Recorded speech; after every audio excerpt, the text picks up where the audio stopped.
Hi, and welcome. You're listening to the X22 Report. My name is Dave, and this is episode 690, and today's date is June 10th, 2015, and the title of this episode is U.S. Military Assets Are Now Pre-Positioned for the Upcoming War. Now, before I get started, I just wanted to let everyone know, tomorrow, Thursday, I'll be uploading an interview with Simon Black. He is from Sovereign Man. If you're on the X22 Report alert system, you'll get emailed. If you're on YouTube and you subscribe to the channel, hopefully YouTube will email you and let you know that video is up and running. If not, you can just go to the X22 Report Spotlight channel, which is different than the X22 Report channel, and you can see that video. You can also go to the x22report.com site. You will see the video on the right-hand side. Let's get right into the economic collapse news. Now, we understand time is running out for Greece. They have a $1.9 billion debt repayment to the IMF by the end of this month.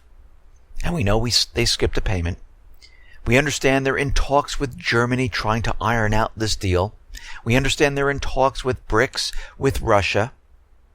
And we see the people are saying, you know something? We better get the rest of our money out of the banks. Right now, people are rushing back to the banks. There are ATM lines, and as of this week, we can see that people are taking out their money. About 500 million euros left the system last Friday. 300 million more is leaving the system. And at this point in time, people are very nervous that the entire thing is going to collapse and Greece is going to default. And they're very afraid of a bank holiday. And this is why they're going to the banks and saying, you know something, let's take this money out. I'd rather have it in my hands than in the bank's hands, because if it's in the bank's hands, guess what? I will never be able to touch it. And they're absolutely right. They will not be able to get to it. Look what happened in Cyprus. People went to sleep on Friday, woke up Saturday, couldn't get their money out. Everything was locked down. Actually, their money was stolen from them. Here in the United States, we have a completely different story. Everything is fine. We're in a recovery. Well, this is what the U.S. government central bankers want you to believe. But what we're seeing is that the economy is starting to slip, fall apart, collapse. But nobody wants to talk about this. Everyone's staying very quiet about it. It reminds me of the summer prior to the stock market crash of 2008, where you see major corporations laying off thousands upon thousands of people. But they tell you it's cost cutting. We want to do this. This is good for the company. This is how we do it. And then all of a sudden we see companies then laying off thousands upon thousands upon thousands of people when the entire system comes crumbling down. We know the job numbers are fake, phony, and false. And JP Morgan economist Michael Ferroli said the economy will produce even fewer jobs in the future. Well, the only jobs that are being produced right now are waiters, waitresses, bartenders, temp help. The full, good-paying jobs are completely disappearing. And we're seeing major corporations continually laying off people. Of course, the U.S. government's not reporting on this because they cut that department back in 2013 where they don't report on layoffs. So we're seeing right now that everything is crumbling apart. More jobs are not going to be added. And if they are, it is part-time work coming from full-time, because you have to remember, when they count a part-time job, it's counted as a full-time. If you get 2 part-time, it's 2 full-time jobs. And we realize that we have many bubbles forming. Tech bubble, derivative bubble, stock market bubble, treasury bond bubble, student loan bubble, auto bubble, housing bubble. We are a bubble economy. And we can see the government is very concerned about the student loan bubble because they can't really touch that, and the taxpayers can't bail this out like they can with the auto industry, the housing industry, the derivative market, the stock market, the tech market. because you cannot go bankrupt on a student loan. And they're trying to figure out ways of how they can allow the people to default, how they can allow the people to write it off. And we're seeing that right now, those people who have attended Corinthian college that closed down, there's about $3.6 billion worth of student loans, and the government is saying that they will forgive these loans. They will cancel all student debt, discharge the debt in bankruptcy. I mean, 90% of students at for-profit schools have taken out loans to pay for their education. That is a lot. And we're seeing the federal government now maneuvering and trying to figure out ways of allowing the students to default. And what they're saying is very interesting, is that the plan that they're coming up with is the government will consider forgiving any loans made directly by the government, those held by the majority of the 43 million Americans with student debt, so long as the borrower can document a school persuaded him or her to take out the loan under conditions that would violate state laws. The Education Department plans to use a provision of decades of old federal law that allows borrowers to have loans discharged if they can prove their schools broke a state law, such as by using false advertising or other deception to lure them in to apply and borrow funds. So let me get this straight. We have the U.S. government right now telling everyone to go back to school. Why? So they can get a great paying jobs. Take out the student loans. You will get this fantastic job. The student goes ahead, they take out the loans, they go to college. There's no jobs. Because as we know, and we've been reporting on this, 80% of students cannot find that high-paying job. And I'm not talking about the part-time work or they're getting work in a field that they didn't go to college for. I'm talking about that full-time, great-paying job. So the government has told you to go back to school. The college says, yeah, don't worry. Unemployment's coming down. We're placing our students. You go into college, you take out that $20,000, $30,000, $40,000 worth of loans each year, and you can't find a job. So now the government is saying, this is perfect. Lawyers will jump into this. They will prove the college can't place these students. They lied about what type of jobs are out there. And most of the people will not be able to find a job. So it will allow these students to write off their debt. And it will allow the government to bail out the student loan debt bubble. So you can see what they're doing at this point. Because right now, all these loan modifications, deferments for students is not working. They still can't make these little payments because they're getting part-time work. So what we have right now is the U.S. government, central bankers, has figured out a way to allow the taxpayers to pay for this entire student loan bubble. So the government's going to borrow from the Fed. The government is going to pay for these student loans, and the taxpayers will have to pay this back. And this will be an ongoing cycle, because then the government will come out and say, listen, go back to school if you really want a great job. And they can keep this system going. This is what they're doing right now. But there are less and less jobs for the students. And word is going to get around sooner or later and say, listen, don't even go to college. It's a waste of time. This is why they're bringing in the illegals. They need to continually add more and more people into the system to take out and blow up all these bubbles. So it looks like they figured out a way, just like in the auto industry and the housing market, to continually inflate these bubbles. And we will see more of this. We will see more colleges saying, listen, we have no jobs for you, we're closing down. Or we'll see more of these lawsuits occurring where we'll see that students are getting their student loans wiped away in bankruptcy. We see in the housing market, things are starting to slow up.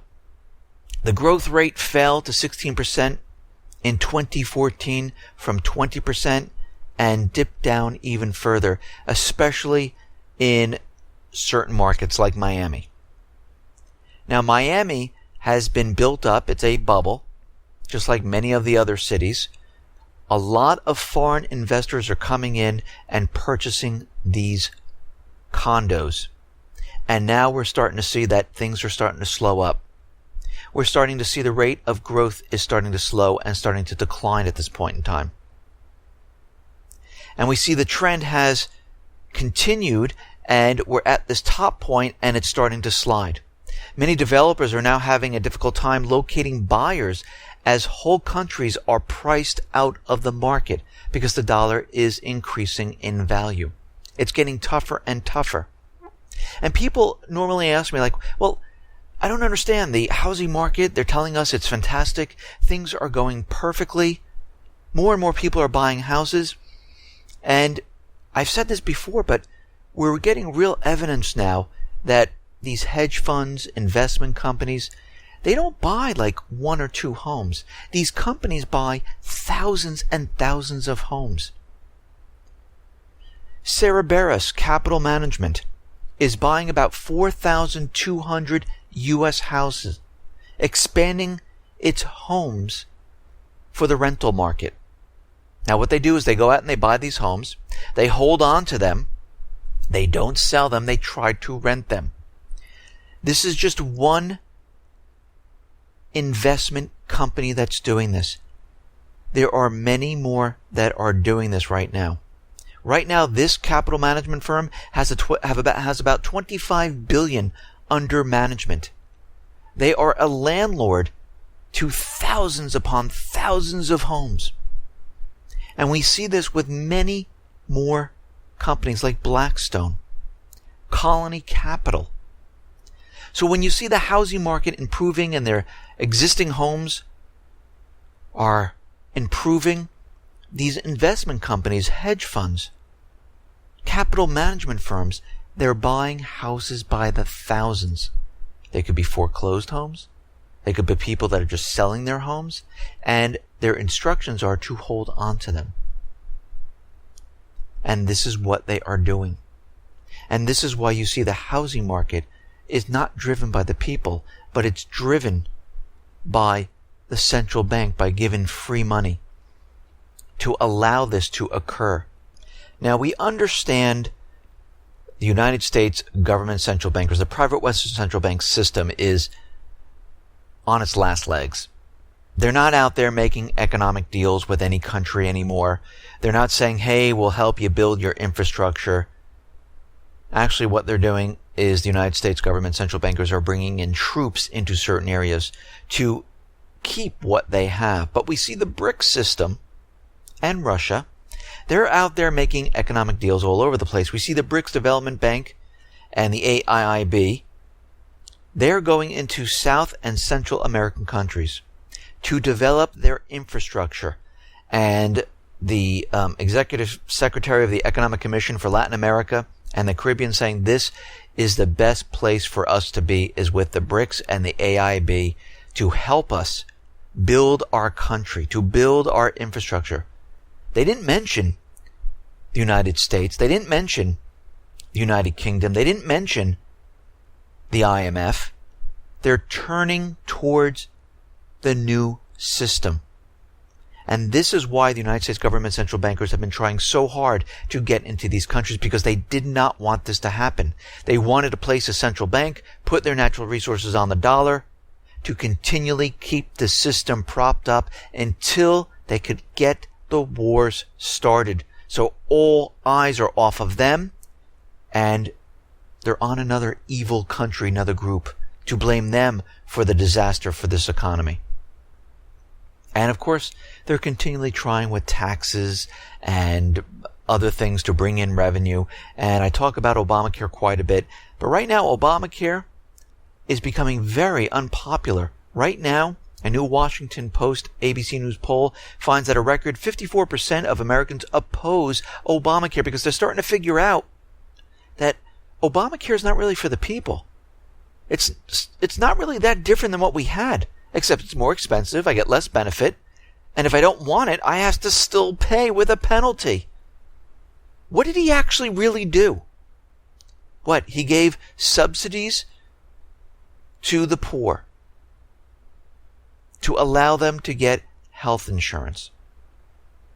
And we can see that is falling apart because we see a Supreme Court ruling is getting ready to be decided. And if it does, these people are going to have to pay back that money. This entire system is unconstitutional. And he knows it. The central banking system knows it. The insurance companies know it. This was done for the benefit of the insurance companies, the benefit of the government to bring in revenue, not for the people. If it was for the people, I don't think the government would have exempted themselves from the entire healthcare system of the Affordable Care Act. Because it would have been so great, they would have been the first ones to join up. But guess what? They decided, you know what, we'll pass on this. We see emails out there showing that the TPP, the TTIP, was written by industry lobbyists for the benefit of corporations, the banks, and not for the people. Well, that's what the Affordable Care Act was written by. Actually, most of these bills today are not written for the benefit of the people. It's written for the benefit of whatever organization they're being written for. And this is something that needs to be completely changed when we introduce a new government and we get rid of this. We need a lot of different rules. We need some things to change where they can't accept bribes from lobbyists, bribes from outside corporations. That's what I call them. It's bribes. I mean, if you're working in a financial firm, one of the SEC rules is you cannot accept gifts from another company or sales group because they don't want you to be persuaded to give them information. So you can't really accept anything. It should be the same in government. No acceptance of foreign money, no acceptance of money from corporations, no acceptance of money anywhere. This would stop a lot. And of course, we need to get rid of the central bank. Because why do you think the central bank is in power? Because they give free money to the government employees, which are the government officials. I call them the employees. Because what would be the other reason why the central bank is in power? What do they do? I mean, it's a private company. They're not benefiting the people. They're benefiting themselves. What's the purpose of them? There is no purpose. The Constitution states that the government can create their own money and loan it out without interest. So why in the world would we have a central bank? It makes no sense. And if there was a central bank, why is it private?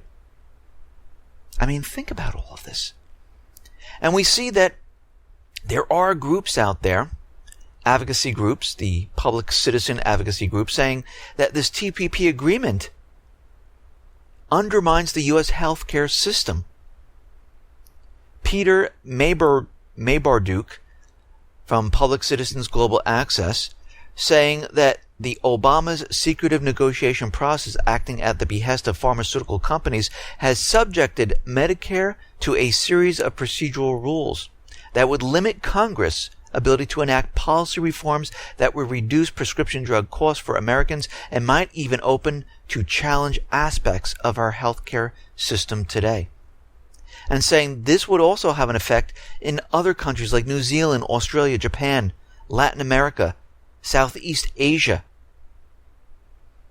And we can see that this is all benefiting corporations, not the people. This is why they're pushing this.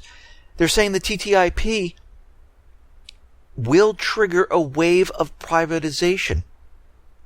And we know for a fact, the bankers, the corporations, they love to privatize. They love to purchase the resources of a country. I mean, we see it happen when the central banks put these countries into debt. They come in and they sell off parts of the country to other corporations. We saw it happen in Greece. We see it in Cyprus. We see it in Ukraine right now. And we understand the government is trying to, and continually trying to, shut the American people up. They don't want people to have the right to speak freely. And we see the U.S. Department of Justice is now sent out subpoenas to Reason.com over a comment section. The United States Department of Justice is using federal grand jury subpoenas to identify anonymous commenters engaged in typical internet bluster and hyperbole in connection with the Silk Road prosecution. Department of Justice is targeting Reason.com, a leading libertarian website. And we see that many aspects of the First Amendment have been kind of restrictive. We see that they set up First Amendment zones, like with fences and things like that. We see in colleges, they have little sections where they say, if you'd like to speak freely, you can speak freely in this zone. Because other zones, there is no free speech. I mean, we saw it in California. That's one place where a student was handing out the Constitution on campus, and administrators came up and said, listen, this is not like the 60s. You don't have free speech. If you like to do this, you need to go into a certain area to do this. You just can't run around and hand out the Constitution. That's ridiculous. Well, free speech is not designated to an area. Free speech is everywhere. And they're continually trying to shut the American people up. They're trying to get rid of the rights of the people. They're trying to do this by convincing the next generation that, yes, your rights can be changed. And we see in Common Core where they're trying to convince the students that rights are a privilege, but they're not a privilege. You're born with them. The government cannot take them away, but they're trying to convince the next generation that, yes, we can take them away if we want. And this is what they're teaching our children in school today. And we can see a lot of these people who are commenting on Reason.com are being subpoenaed because of certain things they've said, like, it's judges like these that should be taken out back and shot. And of course the judge is saying, okay, these are threats. We have to subpoena these. We've got to find out who the anonymous commenters are. And the grand jury subpoena specifies that it is seeking evidence in regard to an alleged violation of Title 18 United States Code, Section 875. In other words, the U.S. Attorney's Office is looking for evidence of violation of the federal law against interstate threats, which is absolutely ridiculous. These are people who are frustrated, pissed off, who are speaking their mind. And we can see right now the government is overreaching because they don't like what people are saying about a certain judge or government employees. And under this law, the speaker must have some level of knowledge or intent that the hearer will take the threat seriously. And with most of these people, it'd be very, very difficult to prove that they're taking this very, very seriously. This is a sounding board. But again, what they're trying to do is show people that, listen, we can control what you say, and we will find you if you speak like this. Well, I hate to say it, but the First Amendment allows us to speak like this, allows us to talk about our concerns, because people are going to say, well, there's a certain type of talk and certain types of free speech that you can do. Really? Which are they? Let me know. And who's judging which you can and which you can't? Because once you start to do that, it's not free anymore. It's controlled.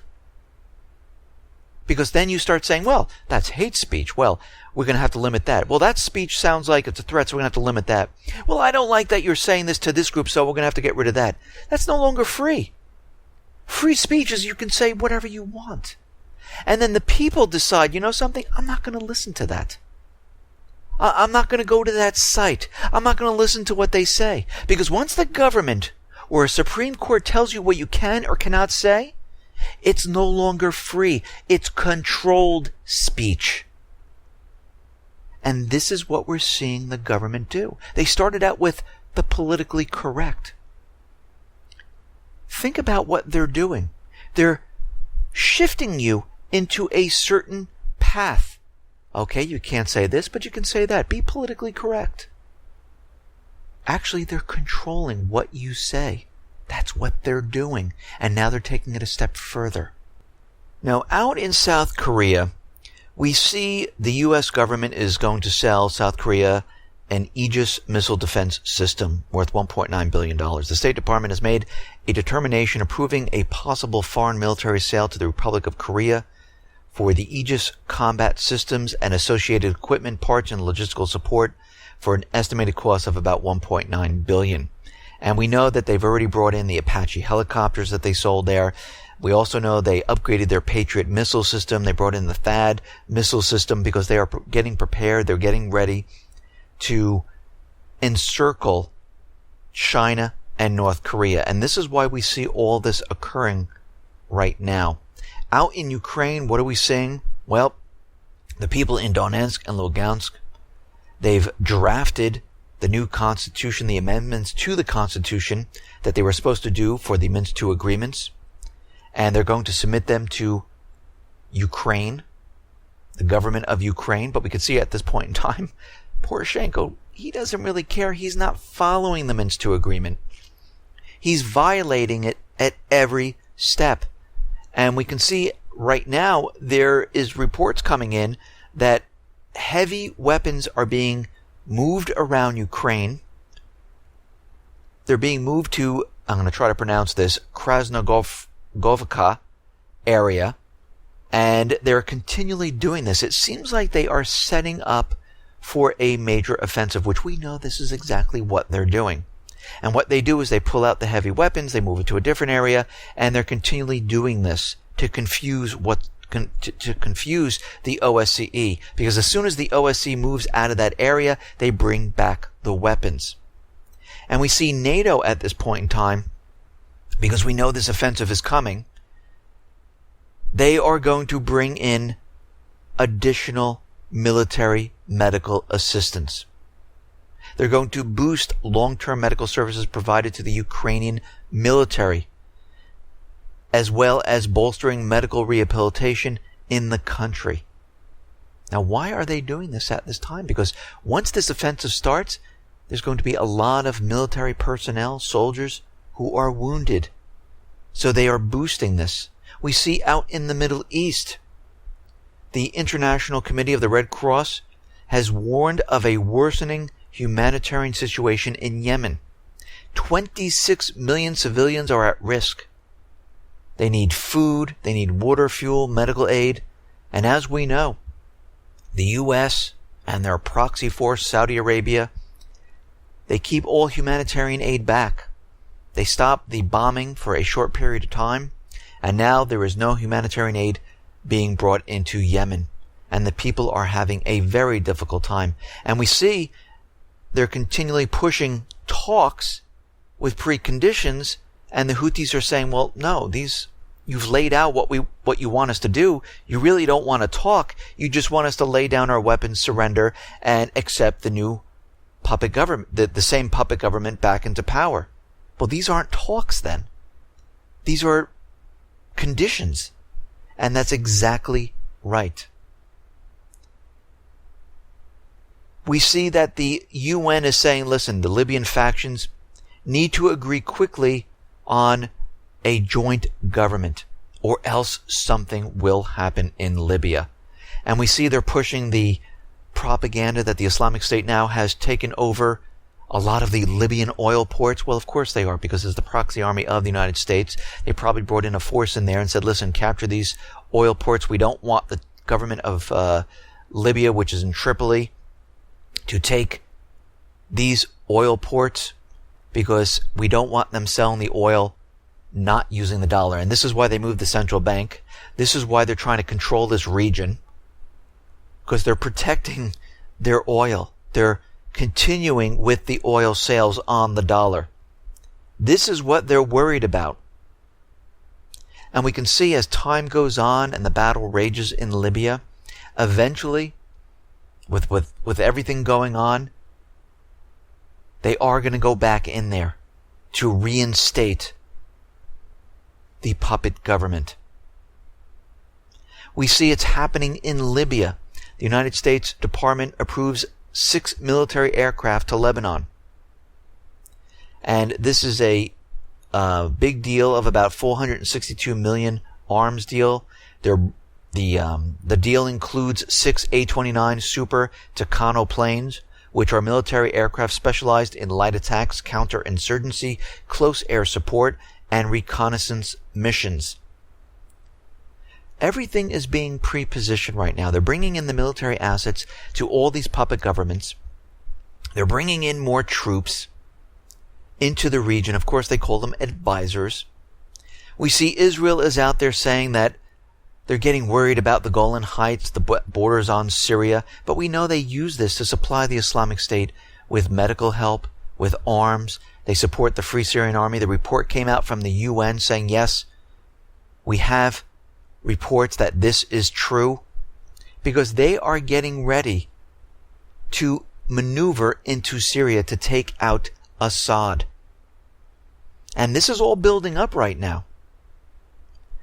We see the U.S. is going to be bringing in about 500 to 1,000 more troops into Iraq. They're going to set up the 5th base inside Iraq. It's mission creep. They're continually doing this. Pretty soon there'll be 5,000, 6,000, 7,000 advisors, which we know are combat-ready Marines, ready to go at a moment's notice. And we can see right now that the United States this week began transferring to Iraq the U.S. 82nd Airborne Division. Military sources report that the first batch of 500 officers and men will be deployed to Baghdad and the Kurdish Republic's capital of Erbil, followed by another 500 in July. And Dempsey said there will be no radical change in the U.S. approach in Iraq. Of course, keep the confusion going, pretend the Islamic State is taking over the country. The people are rising up. They want the country back. They're battling those people. Eventually, with all this chaos, they would love to split up Iraq. They have already tried this. They issued a bill into the Iraqi government saying, hey, why don't we split up the country into Sunni, Shiite, and Kurdish? And the government said, absolutely not. This is their main plan, to take all these countries and to completely split them up into different regions. This is the goal for this. Syria will be included, and so will Iran.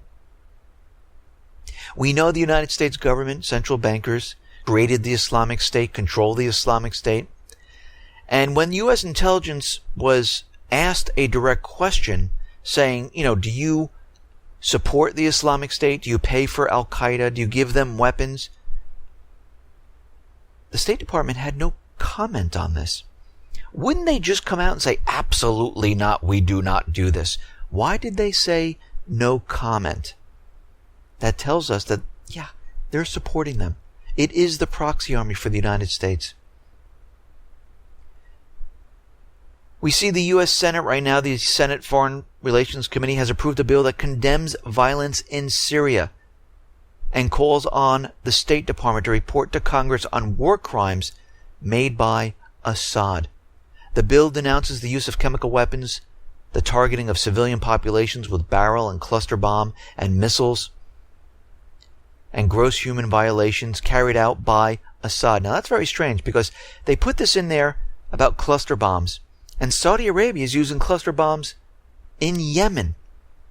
Kind of a double standard here, isn't it? Their proxy army, the Islamic State, is using chlorine weapons in Syria. But you can see what they're going for. They're going to get Assad.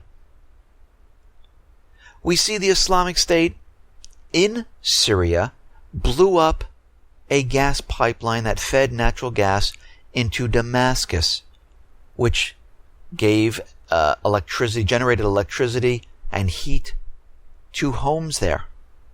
They're breaking down the infrastructure, getting ready to make their move into this region. And this is why we see all of this happening in Iraq, because they want to build up the forces. They want to bring over the military assets. We already know there's a $1.6 billion military asset budget to bring in arms into this area. They are getting ready because these arms are not going to stay in Iraq. They're going to be shipped off to the Islamic State in Syria. And eventually we will see the push for the authorization for war. Government employees are out there saying, removing Assad is the best way to defeat the Islamic State in Syria. No, removing Assad meets your goal. That's what they're trying to accomplish here. We see in Iran, during the P5+1 talks, a computer virus was used to hack into venues linked to the international talks, and Kaspersky Lab said, yeah, this was a virus, and we tracked it back to 3 luxury European hotels, and it seems it could have been Israel that was involved in this, and we know they don't want the P5+1 talks to go forward. We know they're completely against it. We know they've been telling us, Netanyahu has been telling us, that Iran's going to have a nuclear weapon in 3 to 5 months, and he's been spouting this out for years, actually going all the way back, and I'm not saying he did this all the way back, but Israel, the United States government, went all the way back 30 years telling us that Iran's going to have a nuclear weapon in 3 to 5 months. Where is it? There is no nuclear weapon. This is propaganda.